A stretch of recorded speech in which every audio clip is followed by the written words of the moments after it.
ನರಸಿಂಹಣ್ಣ ಈಗಾಗಲೇ 150 ಸಲ ಅಂದೇಳಿ. ಯಾಕೆ ಬಿಡಿಸ್ಕೊಂಡೈತ? ನರಸಿಂಹಣ್ಣ ನೋಡೋ, ಇನ್ನೊಂದ್ಸಲ ಹೇಳಿರ ಹಂಗೆ. ಈಗಾಗಲೇ 150 ಸಲ ಹೇಳಿರ ನೀನು. ನರಸಿಂಹಣ್ಣ ಅಯ್ಯೋ ಇವನಮ್ಮನ್ನ ಇದೇನ್ ಇದು ಕತೆ ಇದು? ಇದೇನ್ ಕತೆ ಇದು?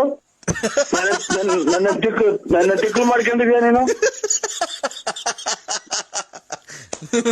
ನರಸಿಂಹಣ್ಣ ಅಯ್ಯೋ ಅಂತ ಇಲ್ಲಿಗೆ 200 ಸಲ ಆತಲ್ಲ.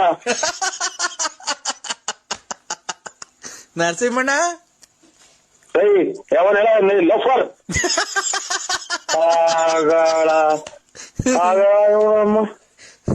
ಆಗಳಪ್ಪ. ನರಸಿಂಹಣ್ಣ ಓಯ್ ನಾನೇ ನರಸಿಂಹಣ್ಣ, ಏನ್ ಹೇಳ